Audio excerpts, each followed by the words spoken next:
Y en realidad ellos se llegan a creer que esa es la razón por la que no creen, porque les falta evidencias. Claro, algunos han diseñado un evangelio para satisfacer eso, cayendo en la trampa del diablo. Y hoy en día hacen mucho énfasis en milagros y supuestas señales para que la gente crea, pero en realidad esta no es la clave, porque aún viendo no están dispuestos a creer. La fe responde a Dios cuando Él se revela a sí mismo. Y aquí el Señor dice: todo el que el Padre me da. ¿Ha meditado usted alguna vez profundamente en este versículo? Dice: vendrá a mí. Usted y yo hemos venido a Jesús porque el Padre nos entregó a Él. Lo dice la Biblia. Y el que a mí viene, no le echo fuera. Aquí están los dos lados, podríamos decir, de la salvación, ¿no? Los dos aspectos: el Dios soberano que elige y el ser humano que tiene que responder. El hombre debe ir a Jesús. Dice la palabra: y el que a mí viene, no le echo fuera.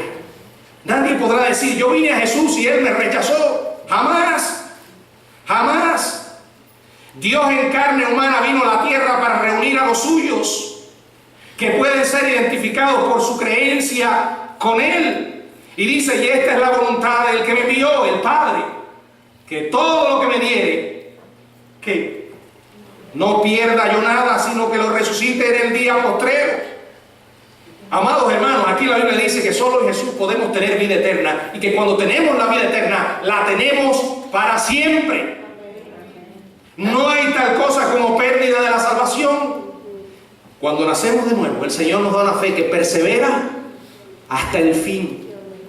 Y no se trata de nuestras fuerzas, se trata de la fidelidad de Dios. Como Él dice: todo lo que me diere, no pierda yo nada, sino que lo resucite en el día postrero. Yo me pregunto, ¿cómo algunos pueden obviar este versículo de la Biblia?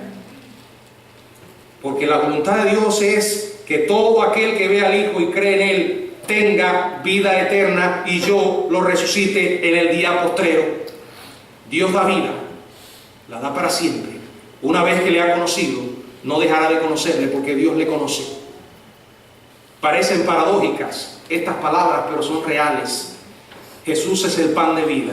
¿Estás tú dispuesto a creer en Él? Ahora quiero que observen la reacción de esta gente. Murmuraron, y es la cuarta idea que quiero compartirles: una murmuración como respuesta. Verso 41: murmuraban entonces de Él los judíos, porque había dicho: yo soy el pan que descendió del cielo. Seguían endurecidos y decían: ¿no es este Jesús, el hijo de José, cuyo padre y madre nosotros conocemos? ¿Cómo pues dice Él: del cielo descendido? Jesús le respondió y le dijo: no murmuréis entre vosotros. Ninguno puede venir a mí si el Padre que me envió no le trajere, y yo le resucitaré en el día postrero. Escrito está en los profetas: y serán todos enseñados por Dios. Así que todo aquel que oyó al Padre y aprendió de Él, viene a mí. No que alguno haya visto al Padre, sino aquel que vino de Dios, éste ha visto al Padre. De cierto os digo, el que cree en mí tiene vida eterna. Yo soy el pan de vida. Lo repite: vuestros padres comieron el maná en el desierto y murieron. Este es el pan que desciende del cielo, para que el que de él come no muera. Murmuraron. La murmuración de los judíos que no creían se parece a la murmuración de los antepasados en el desierto. Se quejaron que no tenían comida, así que el Señor les dio el pan del cielo. Luego se quejaron de que era maná y solo maná, y el Señor les dio ¿qué? Codornices. Hechos 16. El maná era tanto su provisión de gracia como una prueba. La forma en que recibieron el maná y seguían las instrucciones del Señor estaba revelando lo genuino de su fe. Además, aquel pan estaba simbolizando al Cristo, al pan que vendría después, a dar satisfacción al alma humana para siempre. Los hombres no aceptaron la verdad de que Jesús venía del cielo. Capernaum sin duda recibió muchas visitas de la familia de Jesús.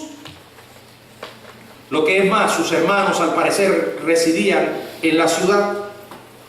Los hombres habían visto a Jesús durante su niñez y pensaban que sabían todo acerca de sus raíces. Jesús le tiene que hablar acerca del pan nuevamente y de la importancia de comer. Pero comer ese pan. Comer es la imagen que usó para ilustrar una verdad espiritual. Las personas deben apropiarse de su sacrificio mediante la fe. Eso es lo que significa comer. Por eso cuando usted y yo comemos el pan y tomamos el vino, estamos simbolizando que nos hemos apropiado por la fe del sacrificio de Cristo. La primera Pascua ilustró esto. Dios instruyó a los israelitas que sacrificaran un cordero en representación a toda la familia, que aplicaran su sangre en los postes y en el dintel de la puerta, que prepararan la carne para el consumo y que se quedaran adentro mientras el ángel de la muerte pasaba. Los que no aplicaron la sangre lamentaron la muerte de su primogénito. Los que aplicaron a sus casas este símbolo de expiación fueron librados. Y mientras comían la carne del cordero, el ángel de la muerte pasó por encima de sus casas. Aquí el Señor Jesucristo habla de la importancia de comer. ¿Saben qué? En realidad podemos comer porque el Padre nos ha llevado a Jesús. Dice: ninguno puede venir a mí si el Padre que me envió no le trajere. En otras palabras, la historia de la salvación es Dios buscando a nosotros, no nosotros buscando a Dios. Y es interesante lo que dice el verso 45: escrito está en los profetas, y serán todos enseñados por Dios. Y en realidad, el mensaje de Dios llega al mundo. Dios extiende su palabra a todos los hombres. Pero dice aquí: todo aquel que oye al Padre, o oyó al Padre, y aprendió de Él, viene a mí. Aplicándolo a nuestro contexto, aplicándolo a la actualidad, todo aquel que oye el mensaje del Padre y aprende de Él, viene a mí. Viene a mí, porque Él es el pan de vida. Ahora, quiero que veamos una vez más la misma idea en otros versículos. Del 51 al 59 vuelve a hacer una presentación del verdadero pan del cielo. Dice Él: yo soy el pan vivo que descendió del cielo. Si alguno comiere de este pan, vivirá para siempre. Y el pan que yo daré es mi carne, la cual yo daré por la vida del mundo. Entonces los judíos contendían entre sí diciendo: ¿cómo puede éste darnos a comer su carne? Jesús le dijo: de cierto os digo, si no coméis la carne del Hijo del Hombre y bebéis su sangre, no tenéis vida en vosotros. El que come mi carne y bebe mi sangre tiene vida eterna, y yo le resucitaré en el día postrero. Porque mi carne es verdadera comida y mi sangre es verdadera bebida. El que come mi carne y bebe mi sangre, en mí permanece y yo en él. Como me envió el Padre viviente y yo vivo por el Padre, asimismo el que me come, él también vivirá por mí. Este es el pan que descendió del cielo. No como vuestros padres comieron el maná y murieron. El que come de este pan vivirá eternamente. Nuevamente, Jesús se presenta como el pan del cielo. Él presiona esta metáfora a extremos para lograr que el trigo se separe de la paja, permitiendo que el prejuicio de los que no son creyentes se lo lleve el viento. Por eso dice el verso 51, claramente: yo soy el pan vivo que descendió del cielo. Si alguno comiere de este pan, vivirá para siempre. Y el pan que yo daré es mi carne, la cual yo daré por la vida del mundo. Y el sonido de la paja es, verso 52, ¿cómo puede éste darnos a comer su carne? Qué absurdo pensar que tenía Jesús en mente el canibalismo. Jesús no trató de aclarar los propósitos errados de ellos. El propósito de ellos no era intelectual, más bien Él intensificó su confusión presentando nuevamente su mensaje. Aquel que tuviera un corazón humilde lo recibiría, y los que no, entonces seguirían en su confusión. Sin embargo, los creyentes genuinos no se perderían, entenderían su mensaje. Cuando tú, querido amigo, escuchas estas palabras, ¿qué significado tienen para ti? Ya está claro que Jesús no estaba hablando de comer literalmente su cuerpo y de tomar su sangre. Jesús estaba ofreciendo un símbolo de la apropiación que hace una persona de su sacrificio por medio de la fe. Porque solo por medio de la fe y a través de la fe somos salvos. Fe en Jesucristo, el pan del cielo. Ahora quiero terminar considerando la reacción que tuvieron ante sus palabras. Si podemos mirar allí los versículos del 60 al 71, vamos a ver las diferentes reacciones, porque la palabra de Dios siempre produce reacciones. ¿Cuáles fueron? Bueno, algunos se sintieron incómodos. La palabra de Dios edifica o mortifica. Dice el verso 60, al oír muchos de sus discípulos, dijeron, dura es esta palabra, ¿quién la puede oír? Sabiendo Jesús en sí mismo que sus discípulos murmuraban de esto, les dijo, ¿esto os ofende? Pues qué si vierais al Hijo del Hombre subir a donde estaba primero. El Espíritu es el que da vida, la carne para nada aprovecha. Las palabras que yo os he hablado son espíritu y son vida. Pero hay algunos de vosotros que no creen, porque Jesús sabía desde el principio quiénes eran los que no creían y quién le había de entregar. Y dijo, por eso os he dicho que ninguno puede venir a mí si no le fuere dado del Padre. Bueno, a estas alturas en su ministerio, los discípulos de Jesús sumaban decenas de miles, pero dentro de esos miles habían diferentes grados de devoción. Por lo menos cientos eran serios, como para considerarle rabí, y hubieran respaldado un movimiento para hacerle rey. Pero Jesús sabía que este tipo de devoción no era verdadera, era voluble, que brota y se seca rápidamente. Pero los discípulos volubles describieron su enseñanza como dura. El término describe algo o alguien que no es dócil o que no se recibe sin incomodidad. Las noticias angustiosas, conceptos desafiantes se llamarían duros. Pero la palabra de Jesús no era dura de entender, no era difícil de entender, sino difícil de aceptar. Y Jesús percibió la dificultad de los hombres y les preguntó si su enseñanza los había literalmente ofendido. Y les presenta un reto con una pregunta. Ustedes no pueden aceptar mi afirmación de que descendí del cielo y que deben comer mi carne y deben beber mi sangre. ¿Qué van a pensar si les digo que voy a ascender al cielo? Y al final les dice, ninguno puede venir a mí si no le fuere dado por el Padre. Lo primero que hubo, la primera reacción, se sintieron incómodos. ¿Cómo te sientes ante esta palabra que estás escuchando? ¿Te incomoda? Hubo otra reacción. Algunos desertaron abiertamente. Verso 66. Desde entonces muchos de sus discípulos volvieron atrás y ya no andaban con él. En realidad eran falsos discípulos. No eran verdaderos creyentes. También hubo otra reacción, una decisión firme. Verso 67 al verso 69. Dijo entonces Jesús a los 12. El círculo se cerró. Estaba hablando a los hombres que él había elegido, había llamado, y les hace la pregunta: ¿queréis acaso iros también vosotros? Y Pedro, sin esperar dos veces, sin pensar, Señor, ¿a quién iremos? Tú tienes palabra de vida eterna, y nosotros hemos creído y conocemos que tú eres el Cristo, el Hijo del Dios viviente. Estas son palabras de alguien que con absoluta sinceridad expresó lo que para él era Jesús. Son palabras que salen del corazón de un hombre verdaderamente satisfecho en su relación con Jesucristo.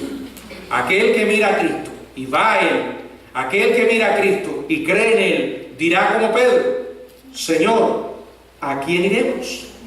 ¿Puedes tú encontrar a alguna otra persona o lugar a donde puedas ir y que pueda ofrecerte palabras de vida eterna, darte la esperanza que da el Evangelio? Indudablemente que no. Y si estás creyendo que sí, estás engañado. Y aquí encontramos la última reacción, un sutil engaño. Versos 70 y 71. Jesús le respondió: ¿no os he escogido yo a vosotros los 12, y uno de vosotros es diablo? Hablaba de Judas Iscariote, hijo de Simón, porque este era el que le iba a entregar y era uno de los 12.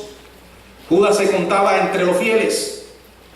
Dijo e hizo todo lo necesario para parecer genuino. Sin embargo, nunca creyó en verdad.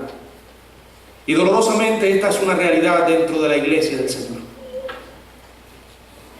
O mejor dicho, entre las congregaciones que todos podemos ver, hay creyentes y hay incrédulos.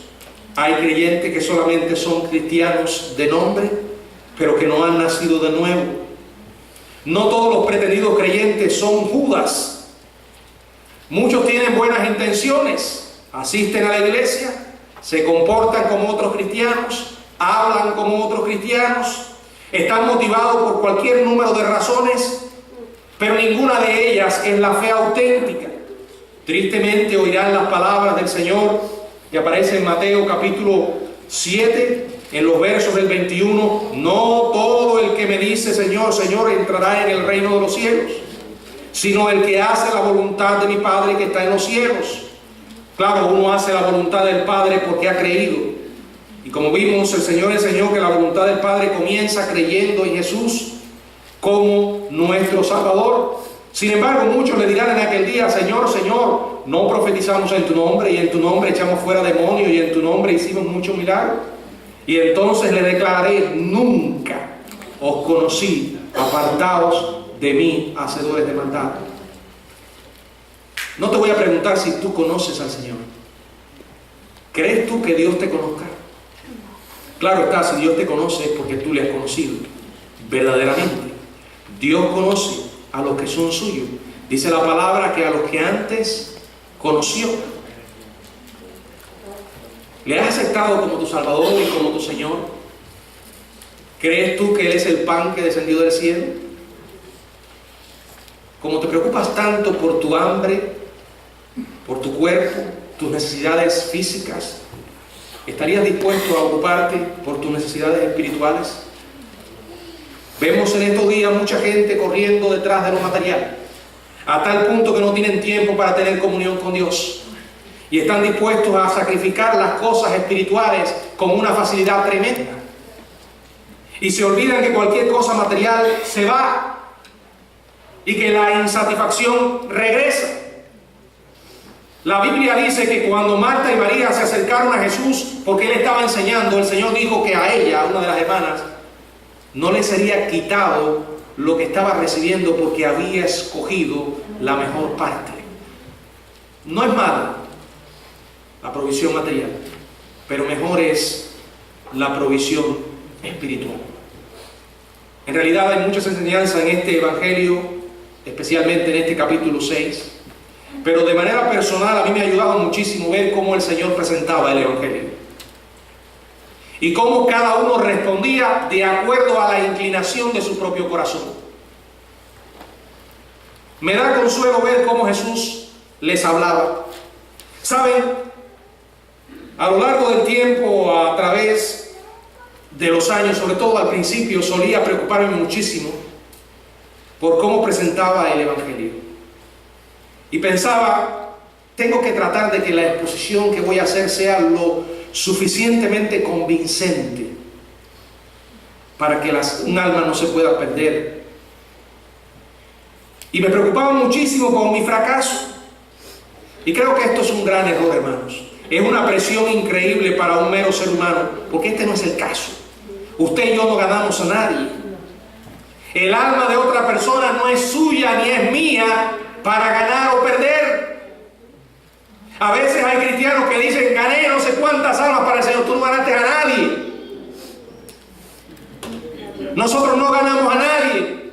Es el mensaje. Dios honra su palabra. La Biblia dice: la fe viene por el oír. Claro, cuando un mensajero es un hombre íntegro, la bendición es mayor. Pero déjeme decirle, Dios puede usar a cualquiera. Si expone su palabra, esa palabra puede rendir frutos. El alma de otra persona no es suya ni es mía para ganar o perder. Su responsabilidad y la mía es proclamar el mensaje lo mejor que podamos. La respuesta del individuo es asunto privado con Dios. Mucha gente a veces cuestiona cuando alguien levanta la mano y dice aceptar a Cristo. Ese no hizo nada, eso fue falso. Es probable. Como también es probable que tú que estás juzgando lo hayas hecho falsamente. Siempre hay esa posibilidad. Pero también existe la otra posibilidad de que haya sido real y que la persona haya verdaderamente creído. Nosotros no conocemos el corazón. Ahora, la realidad es que Dios no puede ser engañado. La respuesta del individuo es asunto privado con Dios. Y quiero ir a otro punto. Entonces, si fue genuina y la persona ha creído, la Biblia dice, por sus frutos. No es posible aceptar a Cristo como Salvador y dejarlo como Señor. No es posible aquello que alguno dice, ven a Cristo, acéptale como Salvador. No, si le aceptas como Salvador, terminarás aceptándole como Señor. Solo Dios sabe lo que ocurre en un alma, y es Él el que hace que una vida pueda nacer de nuevo. Aquí está el mensaje de Dios. Jesús es el pan de vida. Solo Él puede satisfacer tu alma.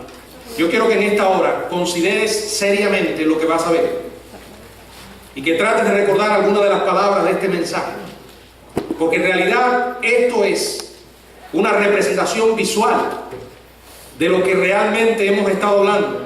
El pan, que representa el cuerpo de Jesucristo ofrecido en la cruz por nuestros pecados, y el vino, su preciosa sangre derramada por nosotros.